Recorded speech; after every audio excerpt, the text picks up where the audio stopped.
Hi, welcome to Arts and Entertainment. With Chris and Randall. I'm Chris. I'm Randall. And thank you for being here and listening to our show. I hope you are well and doing okay. If you like what we have to say today, please like and subscribe and follow us on, what are the many things people can follow us on, Randall? Well, just go to our website, chrisandrandall.com. If you haven't already found it, there's links to like YouTube, Facebook, different podcast services, Apple Podcasts, that sort of thing. Our Facebook page is a good way to post some comments for us. You can email us. And we always really want to know what you think. You don't have to agree with us. You might even find that there's suggestions, things we overlook. Today is going to be a great one for that. We're going to cover a classic film from 1976 that we both recently rewatched so that we could have a fairly in-depth discussion. What's the film called, Randall? It's called Network.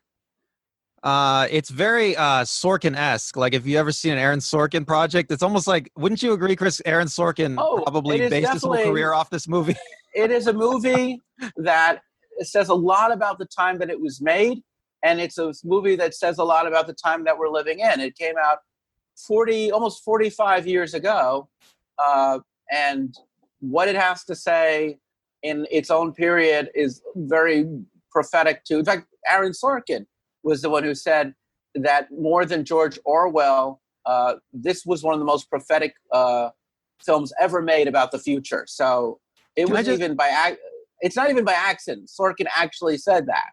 Well, can I just add a little tidbit here? It's like when I went to film school in the 90s, this was a legendary movie. This was a legendary movie within the film community for like ever since it came out. Patty Chayefsky, who wrote it, was like revered for this movie. I mean, this is probably his masterpiece.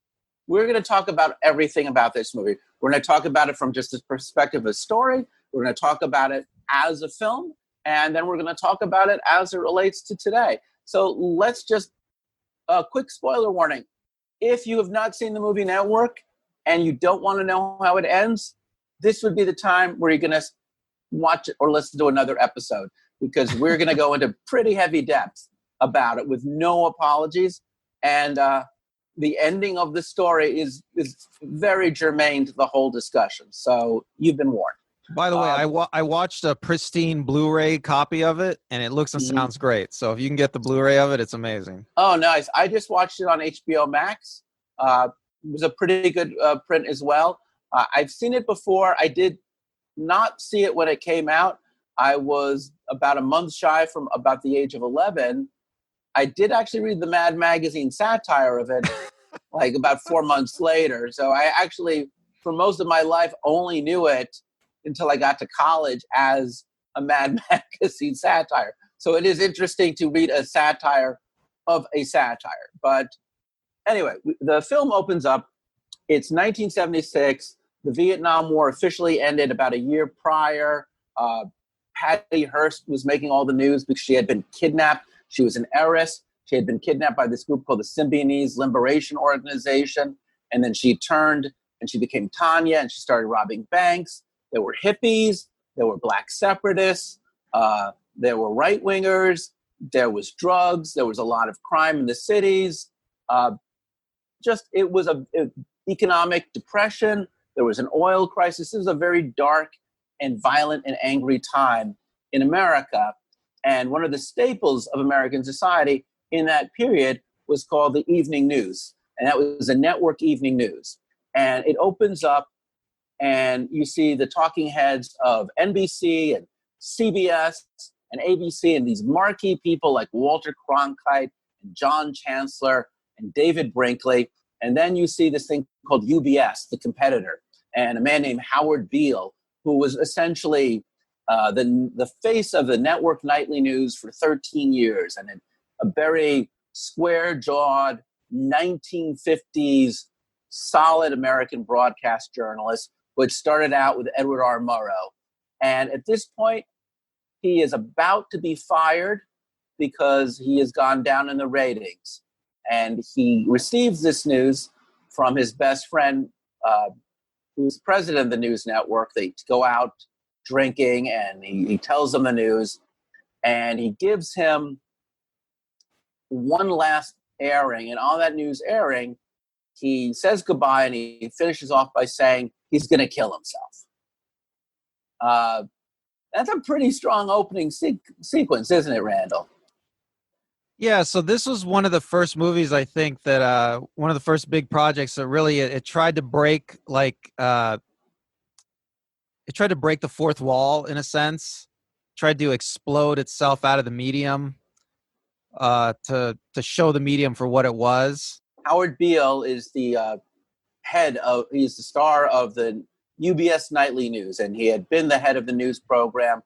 He had been the face of that network for about 10, 13 years. He had just lost his wife. I think he even loses his kid. So it's a downtime. He's in his late 50s, and he's just aging out, and the ratings are down. And now his best friend of 25 years, the network president, they go out drinking, and he tells them the news that, there's no place for old war horses like us. It's time for him to go down. It's an interesting thing because that seems like a very normal opening to a film, doesn't it? Well, about the middle-aged professional who's finding out that he's too old to stay at his job. Yeah, there's a number of movies start out that way. Yes, and it's interesting is that it almost feels like the way the story is going that this is a story about a man being too old for something, and then he asks him if he could just say goodbye on the news, which you've even seen this.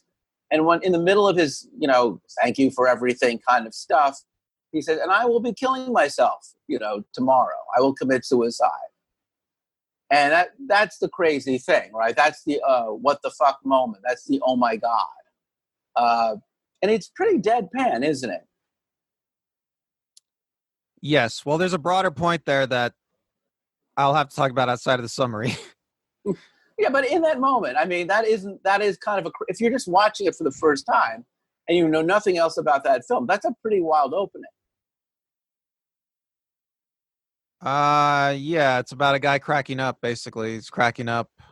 But he does it in such a calm and dry way, Well, he does it the way he would deliver any other news. Yeah, and that's what makes it so jarring. It had happened in 1974 that someone had actually shot themselves on live TV, a news reporter. So again, it almost feels like you've entered into the world of melodrama. But what happens is that gets all the people buzzing, and the news director has a boss, and above him is UBS has just been purchased by a large holding company. And Robert Duvall plays the representative of the company that now owns UBS. And he's I can't remember the official title, but he's now representing the interests of business. And he tells them that, the network needs to make money. The news division has to make money. And because they're getting a buzz, this is a good thing. So all of a sudden, Howard Beale has gone from being a liability to an asset, which is it's not what you're expecting, is it, Randall? Yeah, I guess you would expect, I don't know, him to just get immediately fired. I mean, they're already firing him though, so. Well, no, that's the thing is that now all of a sudden they've got something, and then at this point there is a president of the entertainment division, played by Vanessa Redgrave. Not Vanessa Redgrave, sorry, Faye Dunaway. Vanessa Redgrave was up for the part. Faye Dunaway, and she is trying to do a reality entertainment program about a radical Marxist group called the Ecumenical Liberation Army, which is a parody of the People's Liberation Army. So she feels that she wants to help the director of the news program make the show more entertaining and help get the ratings up. And it seems at the time like a radical notion, doesn't it?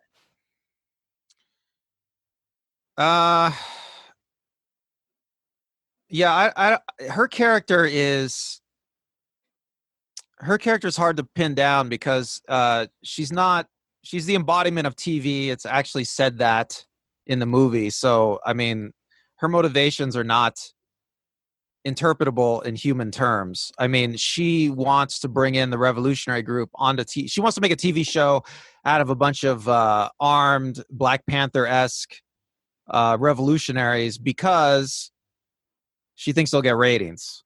Like, I Right. don't And so think. she is amoral. Right. And she actually is based on a real person who was a news director at the time. I don't want to say because I don't want to get us sued, but I think that Well, woman it's is on still alive. Wikipedia. It's on Wikipedia, and that woman has claimed that it's not her. Yeah. She doesn't want to take He credit. doesn't want to take credit for that. But But Patty very, Chayefsky did his research by sitting in on TV rooms yeah. and in offices and watching them. So there is the belief that this is a very real person. So anyway, the big moment happens where Beale gets on the news and he's in his pajamas, he's drenched from the rain, and in one of his great rants, it's the famous "I'm as mad as hell. I'm not going to take it anymore." He tells people to go out and open your windows and shout that out. I'm as mad as hell. And you have this wonderful shot of all of these people all over America shouting, and then you pan back and you see like a whole building, and in Atlanta, the news desk is buzzing because everybody is doing this. And this is the point where he reaches almost a messianic status, where Howard Beale becomes like not just a ratings hit, but he becomes a spokesman of the world, of at least the modern American person. Well, I was telling you earlier, like before the show, like I think that Howard Beale is like everybody on Twitter. I mean, he's just ranting and raving about stuff he hears in the news, stuff he hears from other people. I mean, ranting and raving about things in his life. Yeah, okay, so he's angry. But I mean, he talks about being dehumanized and desensitized, and it's very poetic how critical he is of what's wrong with society in that moment in time. Right? He says, "You're a human being. You have your dignity as a human being is being ignored." He talks about the emotional center of things. I guess my question to you is, do you think what he's saying is really the ranting of a crazy man, or really almost poetic expression? Well, okay. I think that a lot that's going on in network is sometimes when an artist makes a work, they don't exactly know what they're trying to do. And I really feel like watching network again, like I feel like Patty Chayefsky was pushing himself, pushing this movie, the script as far as he could. He's trying to get to a place that's beyond his own understanding of anything. And so when Howard Beale starts ranting and raving, he's going beyond the confines of the medium of television.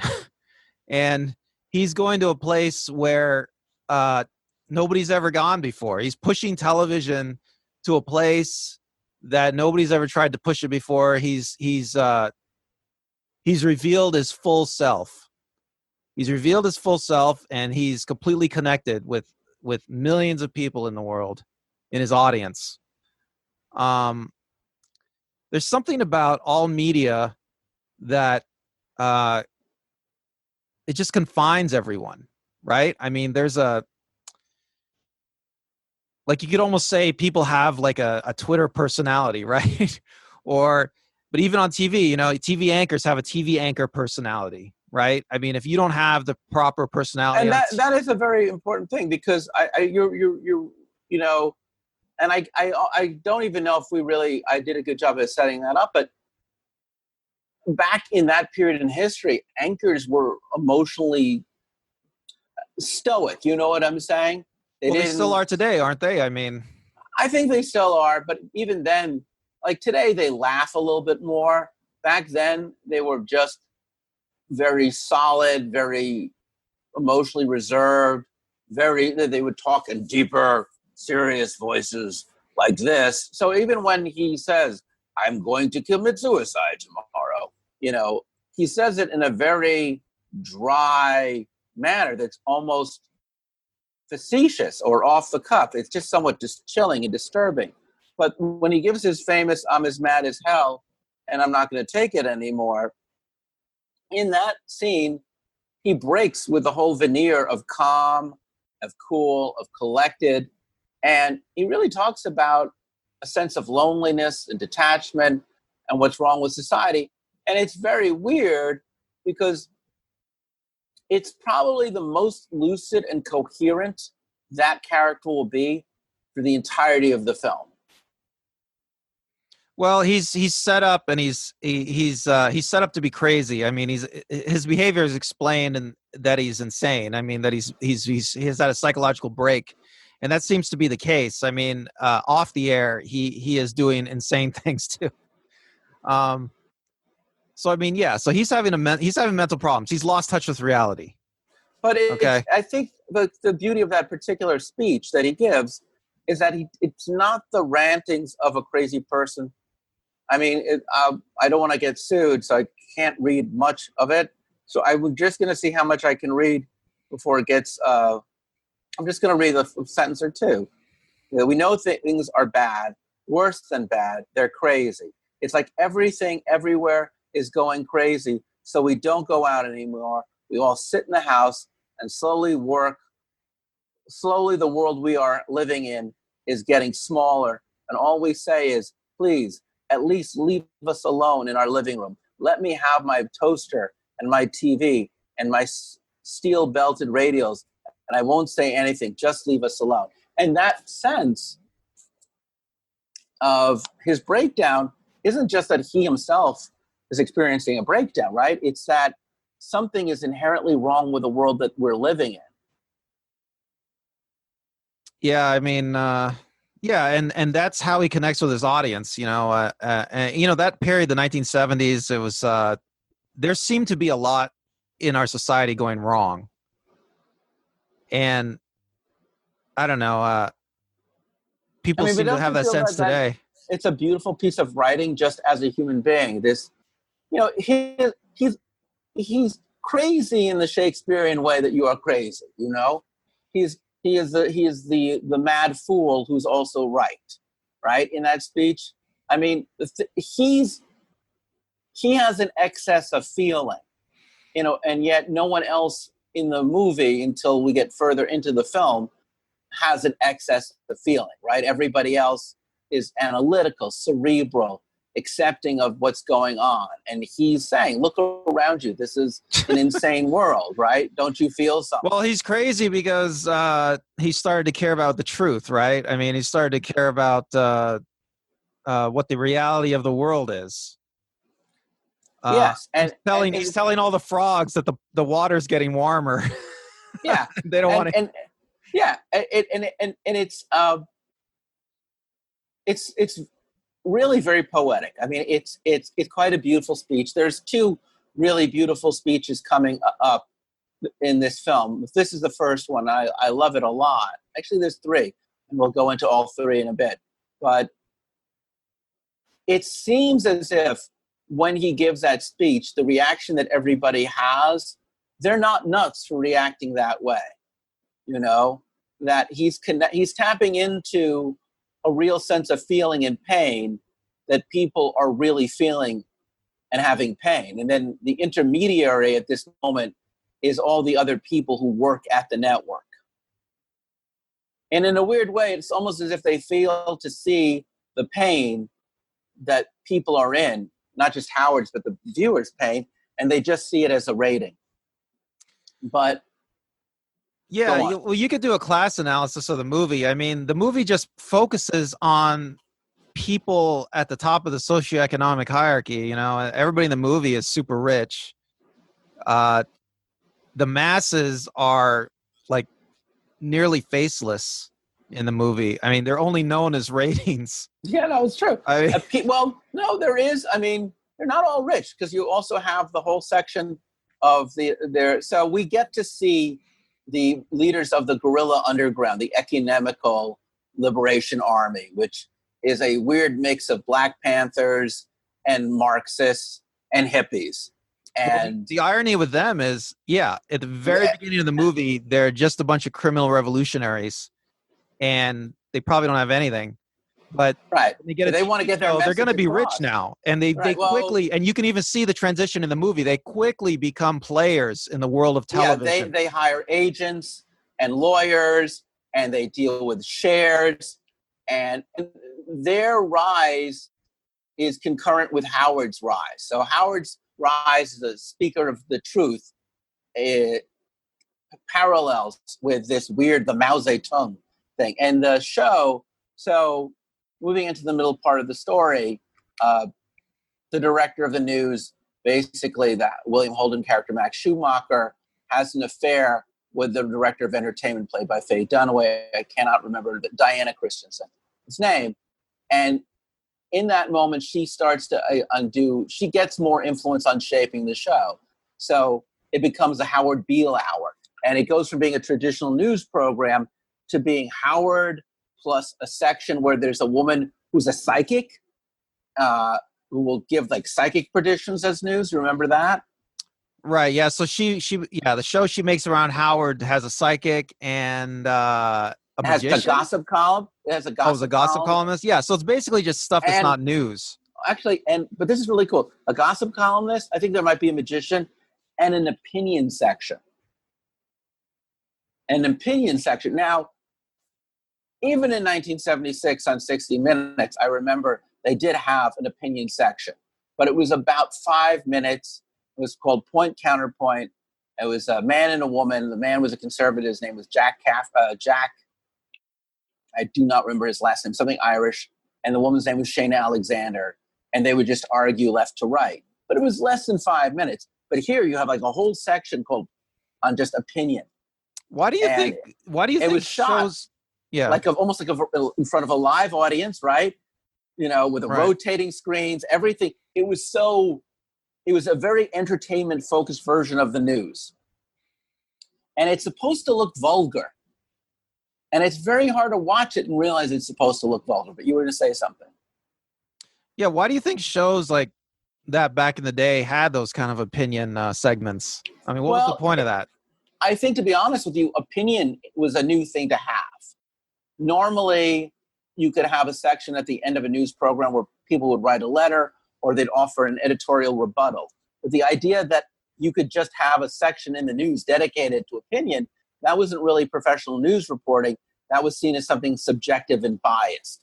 And news was not supposed to be either entertaining or biased. News was supposed to be just the facts. And that's the thing they do keep on repeating throughout the movie, is that Max and Howard, they started out working for Edward R. Murrow. And Edward R. Murrow was considered the greatest live news reporter of CBS. He was considered, along with Walter Cronkite, part of what was a golden age of journalism. These were men of high moral and ethical standards who were willing to risk everything to just get to the truth. And Max becomes somewhat corrupted as he lets Diana have more and more control over his news program, and it becomes more focused on entertainment. And at the point in which he worries about his friend's mental health, he himself gets fired. And then quickly things spiral out of control, because at the height of the popularity for Howard, Howard goes on and he talks about how the Arab oil OPEC, the Arab oil companies, are going to try and have influence over American media because they're going to become partners with the large holding company that owns the network. And this actually causes a big problem for all the executives who are managing Howard, because the owner of the network, played by Ned Beatty, the owner not of the network but the company, he doesn't want to lose money on this business deal. Well, they stopped the business deal. Right. And he's very angry about that. But it's interesting because that kind of xenophobia, that kind of they're out to control America, that does sound achingly familiar, doesn't it? Well, yeah, of course. I mean, the people are never going to be on board with a lot of the big moves in capitalism. I mean, the movie depicts a basic conflict between democracy and capitalism. And he is a populist leader, Howard. And at this point, he's making a populist argument, right? We don't want to have the OPEC, but then he is. That's an interesting word. I just want to before we go on that word populist. That's an interesting word because what does it mean? Does it mean? What does it mean? Democratic? Yeah. I mean, you hear people use it all the time, but I mean, it's almost like a euphemism. It's almost like a slur against democracy. It is the height, though, of everything in the movie, right? This is when the network is awarding the executives who manage Howard money and awards for getting him high ratings. This is when it's the highest rated show. This is when he has the biggest influence. This is when he's free to speak the most freely. And he speaks very articulately, again, about how business and oil companies are having too much influence on the media, which sounds actually like a very legitimate, non-crazy person's observation, wouldn't you say? Yes. I mean, he's crazy, but he says things that are sane. Right. And this is even more sane than the first speech. This one is really kind of like, it almost just sounds like an op-ed piece that you could read in any newspaper about the undue influence of big business on the news. That's right. He gets in trouble for that. He has a private meeting with the head of the company that owns UBS. It's played by Ned Beatty, Mr. Jensen, he's called, who delivers this 4-page beautiful monologue on how there are no nations, there is only business, and how business is the great utopia. And it's this big, I hate to use this word, but it's so perfect, the big come to Jesus moment. Wasn't that what we might call it, Randall? Yeah, he says, Howard Beale even says he thinks he's seen the face of God. Right, yes, he's seen the face of God, yeah.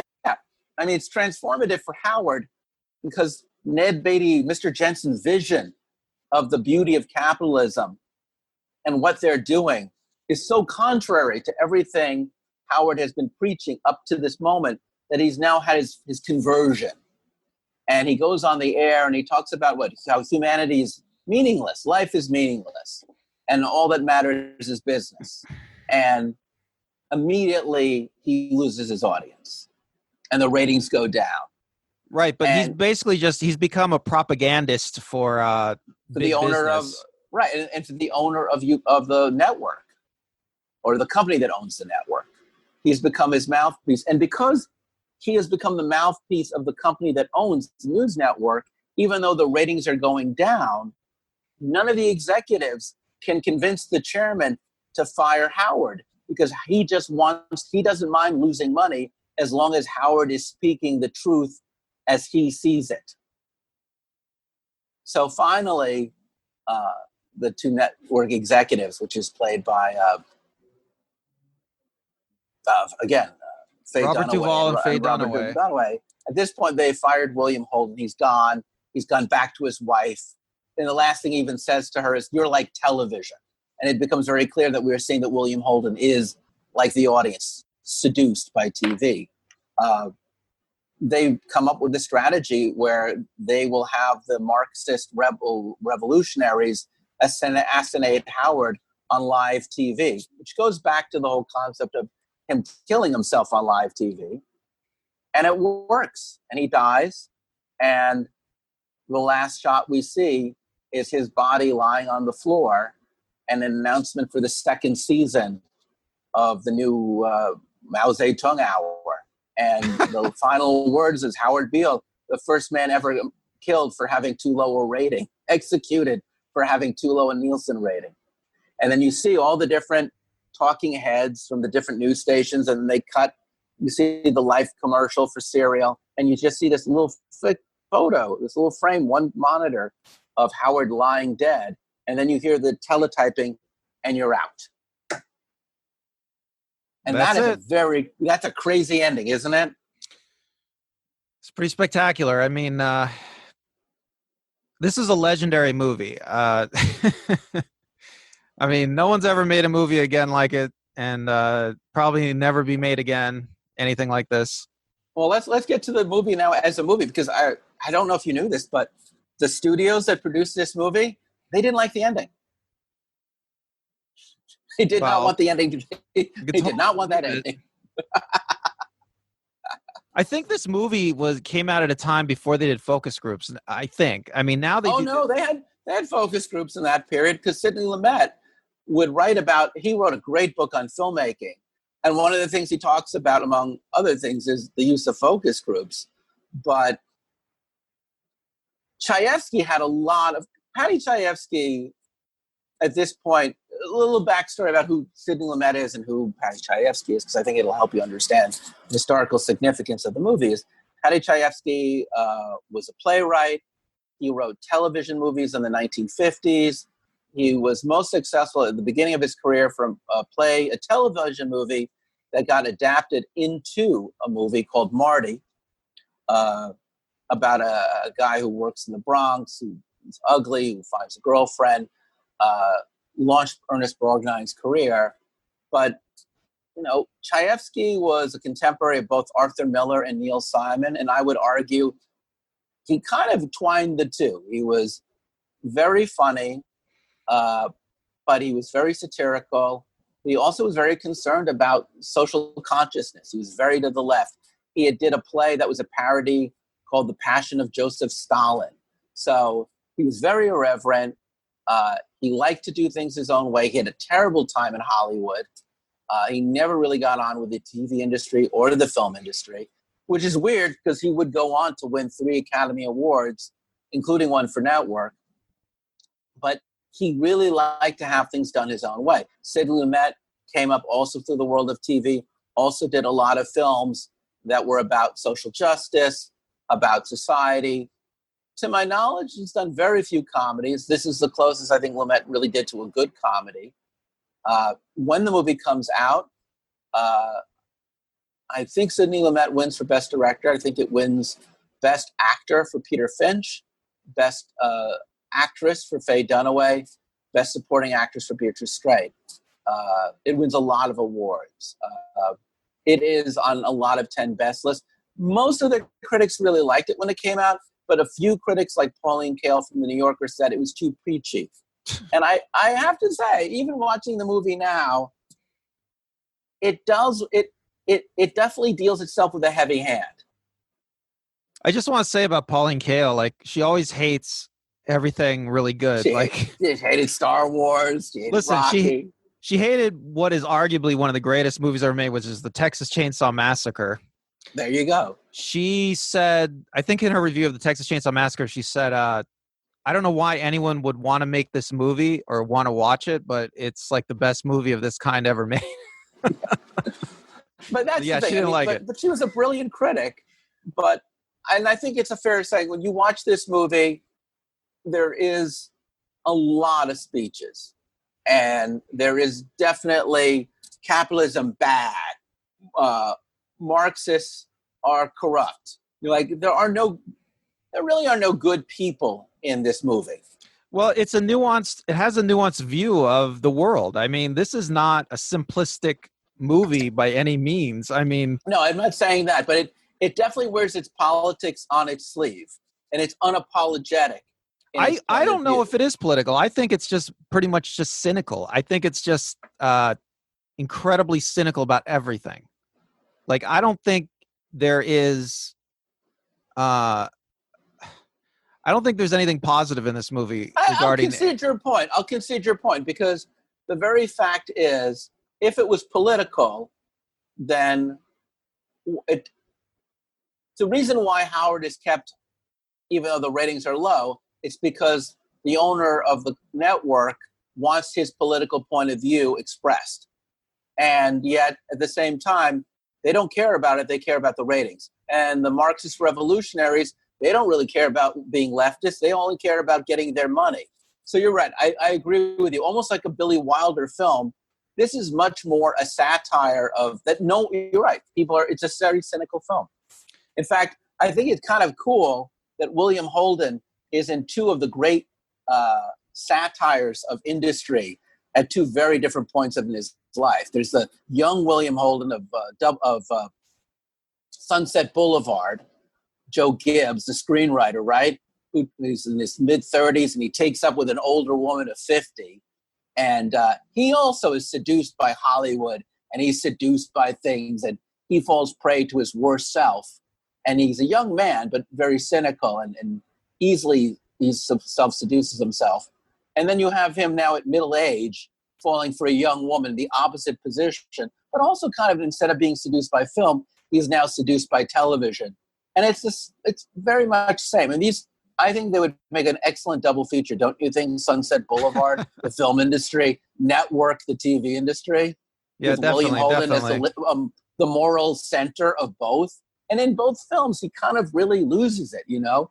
He loses his values, and he discovers them again, but almost all too late in both films, because in both of those films, he falls for the glitz and the glamour, or the industry and the promise that the industry holds. I would have loved to have known what Billy Wilder thought of Network. He was alive. He did see it, but I'll have to look that up another time. And again, I do feel that because there are all these Jews who made this film, you know, both Sidney Lumet and Patty Chayefsky, and they write a lot about their relationship to Judaism. And then the Billy Wilder, same thing. That is, as a Jew myself, I can completely understand this feeling of the outsider versus a very Protestant institution, a very, you know, the network news. And they look at the film industry as a place that is very Protestant. They're very much an outsider. Even though Jewish people work within the film industry, they're still forced to work covertly.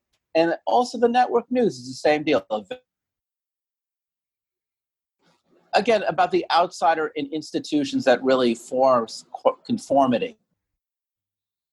And there is something very patrician in the way that the network news division is portrayed in the movie. Do you think? Well, let me ask you. Do you think that there is something about the Jewish experience as an outsider that gave them an edge, gave like Patty Chayefsky an edge, and like seeing network news for more of what it really was? It's certainly possible. It's certainly possible. I just feel like there is a certain, they're holding America under a microscope. Chayefsky had made a film called The Hospital just a few years earlier, where he looks at how corporate hospitals are the corrupt American institution.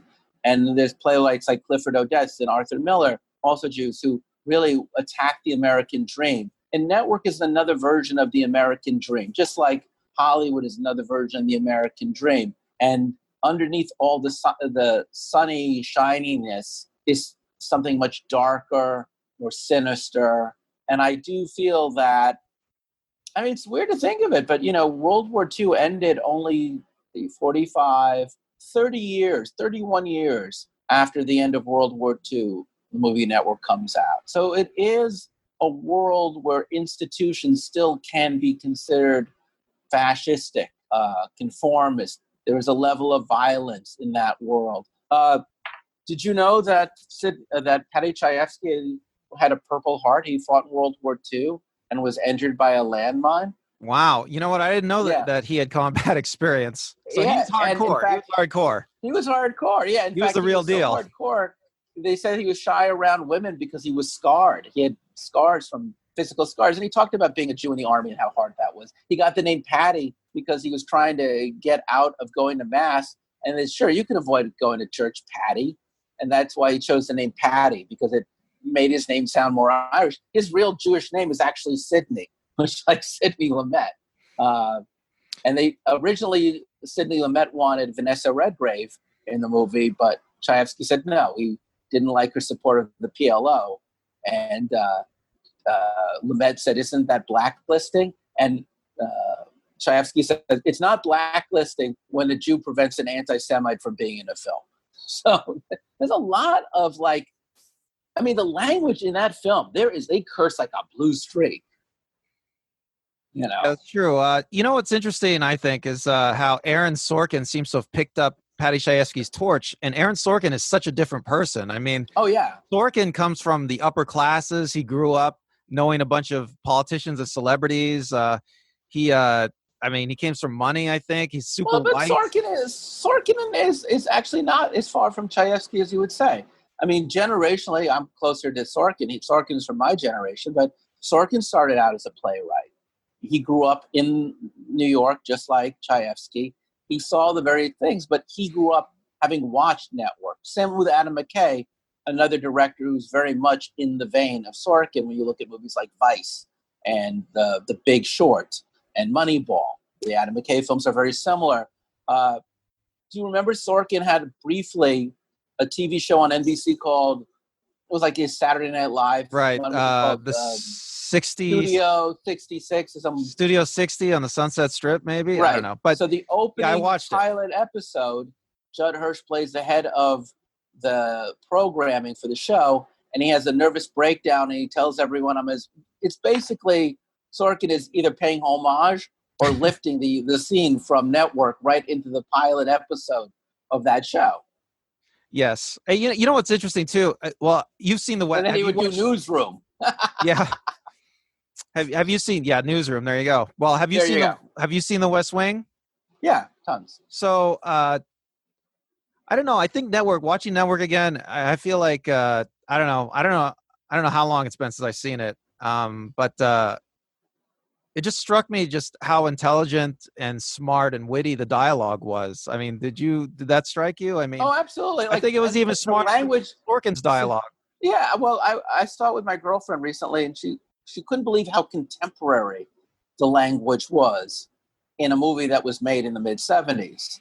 Well, and I think part of that is because, first off, Chayefsky was a great playwright. I would strongly recommend anybody who's interested to go grab a copy of The 10th Man or Confessions of a Latent Heterosexual or Gideon. Those are his best works.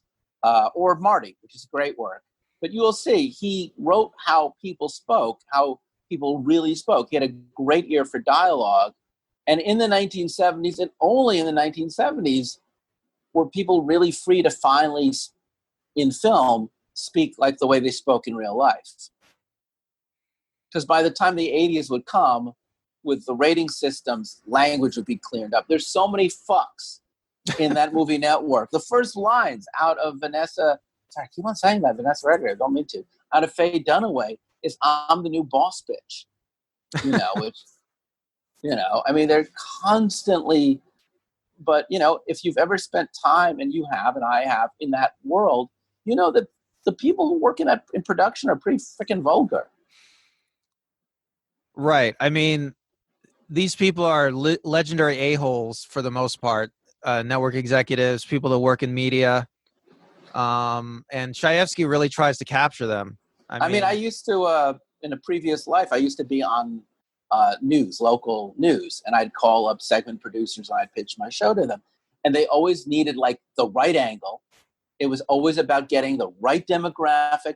You'd pitch a segment that was tied into a holiday, something that's going on in the news.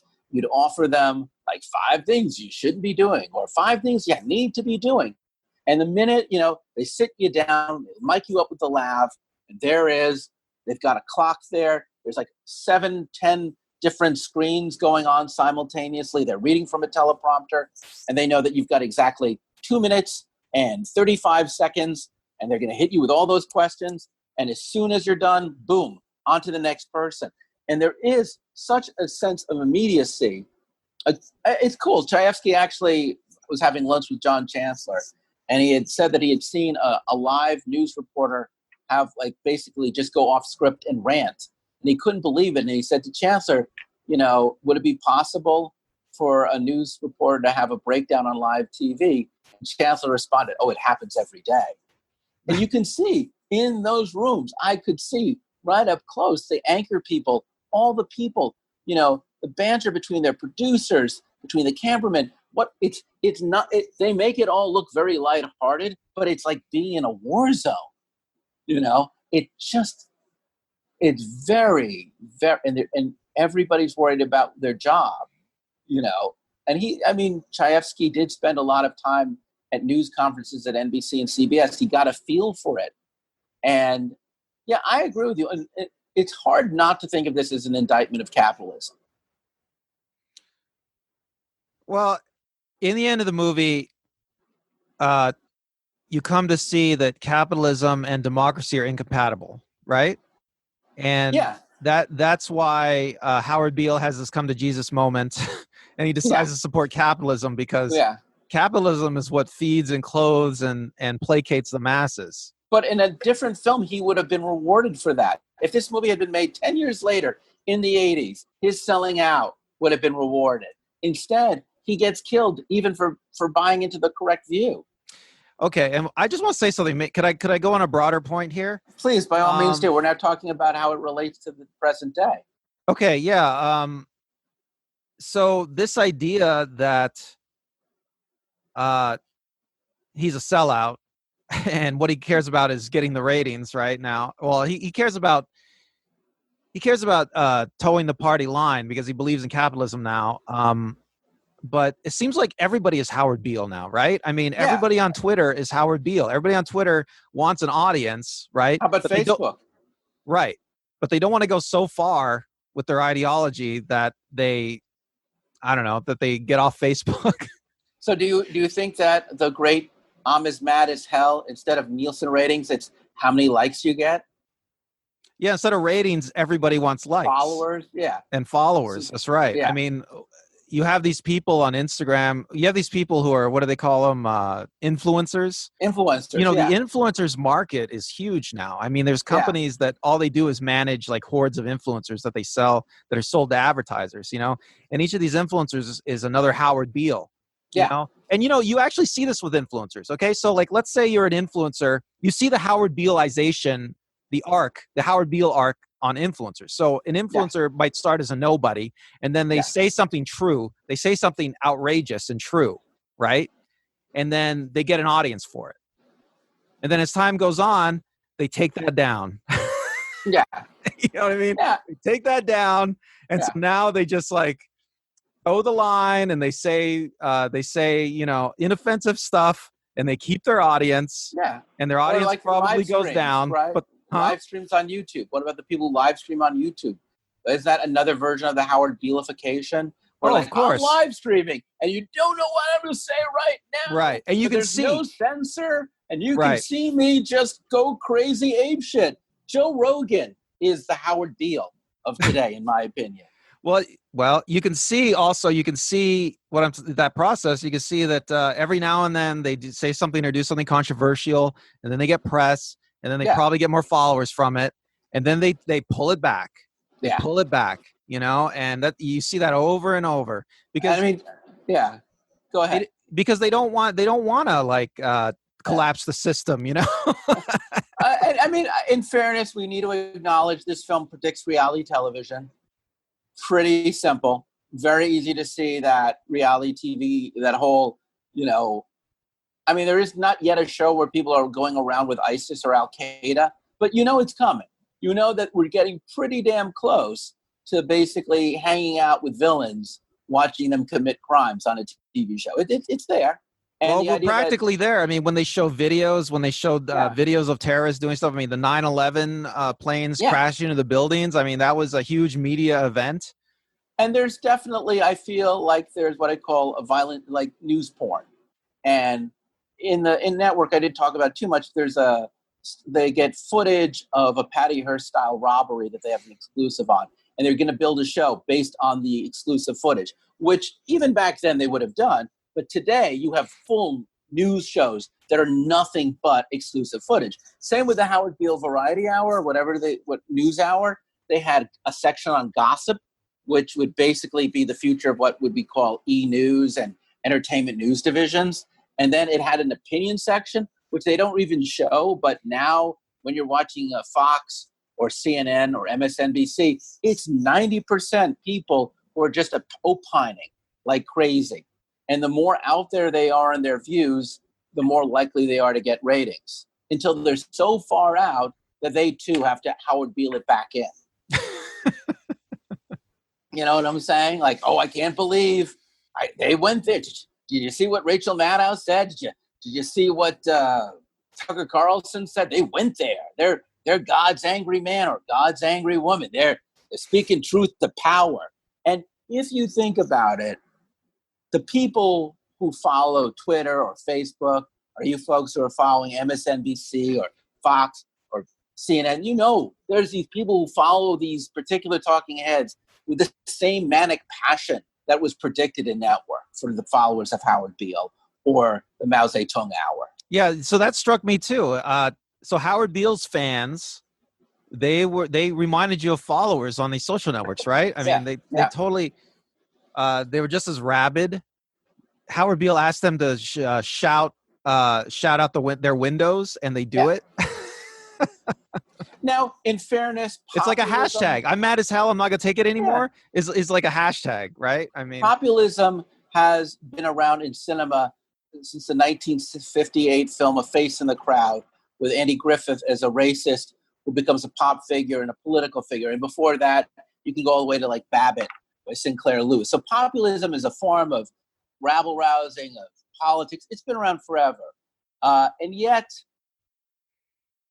the milieu of mid-'70s New York City is also the same milieu that someone like Donald Trump rises to power in. This is when he becomes the guy who's taking on city projects, fixing hotels that can't be fixed. And there's no other way to say it, because I've tried to keep the show from being political. So I will say, in the abstract, you can hear a lot of Howard Beale in the campaign speeches of Donald Trump, of President Trump. Well, let's just be honest. I mean, Donald Trump probably. He too. Howard Stern is definitely a Howard Beale. Donald Trump probably saw network in his formative years, and he would have been in his 20s or 30s. So 30s. Right, and so let's be honest about Trump. A lot of the things he does are to get attention, to get ratings. He is creating content. He's creating content for the network so that they can take it and put it up and recirculate it to get ratings. And he frames his arguments to the same audience of people that Howard Beale is framing his audience, when he talks. And you could hear the whole section about the Arab oil influence and say maybe China as opposed to Arabs, or unless he's mad at the Arabs, then he would have just given the exact same speech about how the Arabs are buying the news, but the whole speech about controlling the news through foreign agencies, you could easily hear Stern you could too, but Trump saying that about fake news. Yeah, I mean, Donald Trump is kind of like Howard Beale without anybody to rein him in. Yeah. So he's just going after ratings, and it works. In fact, you could almost argue that Donald Trump, and again, I'm trying to be not political about it, but it's hard not to. The point about Howard is he was the victim of his handlers. That there were network executives who were pushing Howard forward to get ratings, to get their own agenda across. True also when they no longer getting ratings, but just the owner's agenda across. And you could certainly say that the people who don't normally rationally support the president support him because he's pushing their agenda, which maybe not be ratings, but it might be, say, a strong stock market, money to be made. So as long as his rantings are working, even if they're populist rantings, as long as they're getting results, give him the platform to do what he's doing. And you can see that's exactly what happens in network. As long as Howard's voice, or for that matter, the Marxist voice, are giving them ratings or helping the owner's political agenda, then the platform is provided. And it's a weird thing because he says, I think Holden says this, he says, of the Faye Dunaway character, your generation's only known TV. Everything they've ever experienced has been through the TV set. And he says that in a way that makes you realize that he's saying for that generation, the boomers who grew up on TV, they don't know reality unless it comes through the TV. And you could easily say to today's generation that's only known the internet, they don't know reality unless it's come through the internet. Or through their phone. Through their phone. And therefore, they are emotionally, willing to say, you guys have no emotion. You guys are devoid of feeling. And you could see that same argument being made to a whole generation. I'm not saying, by the way, people who grew up with nothing but the internet, you are this way. But there's certainly a group of people who are as addicted to life through the internet as when I was a kid. I was addicted to watching 8 hours of TV every day. You were? Of course. I watched a lot of TV too. The world that they were making fun of at that time was when the TV was your babysitter. when children for 20 years, 25 years had been left in front of a TV set to just learn the world through TV, unlike guys like Paddy Chayefsky, who was a young man, went out into the world and fought in World War II and did things. Yeah, it was a generation that was learning the world through the news. We're a generation that's learning the world through the internet. We're just about at the end of our time, Chris. I was wondering if I had one more point I wanted to talk about. Please, but make do it. you have something you wanted to say instead? I think the only thing I'll say before you make your last point is that I don't think it's possible to really do justice to this film.